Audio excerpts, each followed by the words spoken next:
Hello everyone and welcome back to the Great Book of Grudges. My name is Nathan and we're back with another Total War Warhammer video. Today we're going to continue our missing character series, but instead of talking about any vampire counts or related, we're going to go back to the Dark Elves, and this time we're going to discuss a possible legendary hero. The character in question is the Dark Elf assassin SHADOWBLADE, where we'll discuss his lore, his rules on the tabletop, and how he could be implemented into Total War Warhammer.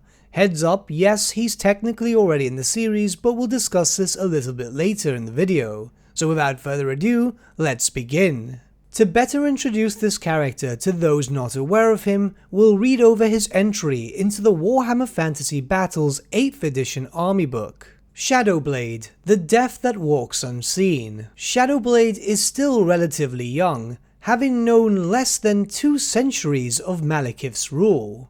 His reputation, however, is legendary, and his arrogance is as bottomless as the sea. Fables of his grisly adventures are already used as stories to scare Dark Elf children, a litany of murder and terror that grows longer and bloodier with each passing day. SHADOWBLADE's most famous exploit was the slaughter of the entire crew of a High Elf hawk ship, one by one over the period of several days. Only the horribly mutilated captain was left alive, so that he could tell of the mounting horror on the ship, as the crew desperately attempted to corner SHADOWBLADE to no avail. SHADOWBLADE's fabled deeds are difficult to substantiate, however, because no one has seen his face and lived. Not even the Crone Queen Hellebrand knows for certain what SHADOWBLADE looks like, and the master that taught him perished long ago by his pupil's blade. Furthermore, those that start spreading stories about SHADOWBLADE tend to come to an untimely end. Whilst the master may take pride in the appreciation of his work, he does not allow wagging tongues to spill his secrets.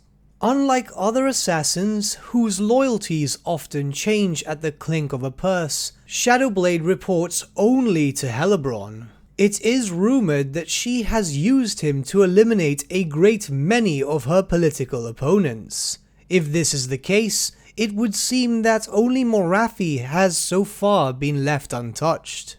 But it remains to be seen if this is because the Hag Sorceress is a mark even beyond SHADOWBLADE's ability, because the kill order has not yet been given, or because the Master Assassin has other loyalties hidden even from Hellebrand. A bit of an edgy character, but then again he is a Dark Elf, and all Dark Elves are known to be edgelords or emos.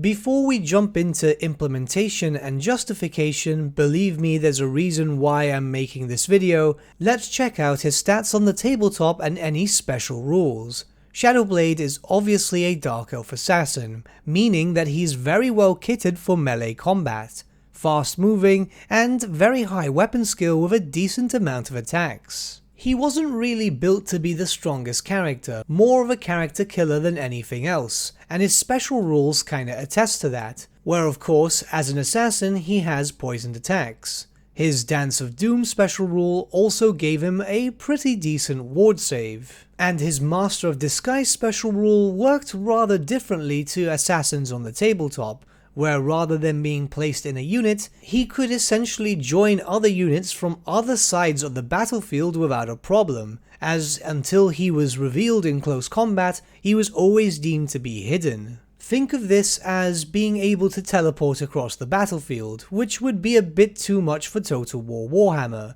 Instead, I would see this implemented in a way that he could just always be on stalk until he got into close combat. This rule was further reinforced on the tabletop, where if an opponent had an ability that forced the player to reveal hidden models, SHADOWBLADE could instantly be moved to another unit, so he would not have to be revealed. Him having a permanent stalk would work well. Yes, it's a bit overpowered, but then again, it could work in an interesting way. Again, only fully being revealed when he finally gets into close combat. No other spell, ability, or otherwise would be able to reveal him. In terms of magical items, he had 2. The Potion of Diabolic Strength is what can be imagined. It increased his strength for one turn to be able to do a lot of damage. This was often used during a duel. It can be assumed that in Total War Warhammer this could be a reusable buff which would increase his weapon strength in combat.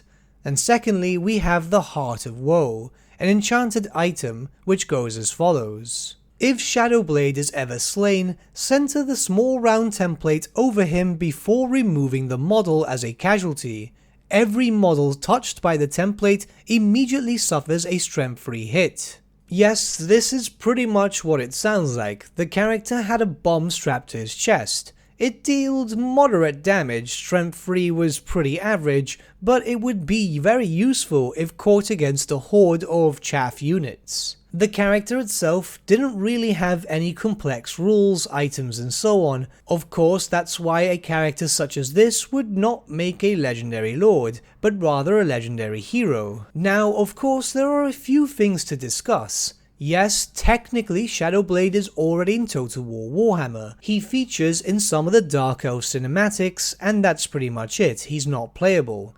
And secondly, he's loyal to Hellebrand, as far as we are aware of course, but if we can be completely honest, there aren't that many missing Dark Elf characters. A few that are missing, for example Beast Lord Rakarth, seem to be stronger contenders as legendary lords. And it would obviously make no sense to have a character such as Shadowblade attached to him. It just doesn't make any sense whatsoever, lore-wise, thematic-wise and so on. But this could be the perfect time for Creative Assembly to change up the legendary hero system. More recently, Creative Assembly have been adding in legendary heroes attached to DLC or FLC, and that is absolutely fantastic. They fit with the theme of whatever content is being released. But obviously some characters would not have access to any other characters in a hero slot in a sense. Some races just don't have that many options for characters, so here this is where stuff could be changed around a little bit, where if a character gets implemented as a legendary lord, but there is no thematic character as a legendary hero, well, maybe the legendary hero can be implemented for another faction. So let's use Shadowblade as an example and Rakarth as a possible DLC lord. Should Rakarth get added in, then Shadowblade could be handed to Hellebrand. A system like this could work quite well for future DLCs. If there's certain characters that just wouldn't have a legendary hero, then other factions from their specific race could get a legendary lord. Think about it in the future for other races too. Say we get a Warriors of Chaos DLC, but there's no possible legendary hero for whoever gets added in. Well, maybe Crom the Conqueror could be added as a legendary hero specifically for Archaon the Ever-Chosen. The same could be said for vampire counts. Maybe there isn't really one that would fit with Neferata, so why not see the implementation of Conrad von Karstein for Vlad? I'm just spitballing names here, but it makes a lot of sense. But what do you guys think about this idea? I'm rather curious to see what you guys think. Let me know your thoughts in the comments below, and let's start a bit of a discussion. But with that, my friends, we've come to the end of our video. Thank you so much for watching. If you did enjoy the video, might I suggest giving the video a like, or even subscribing to the channel, as it really does help us out. In the description section below are various links to different social media platforms such as Facebook, Instagram, and Discord. Also in the description section is an affiliate link with Element Games where you could buy loads of hobby-based products, not just Warhammer, for 10 to 25% off.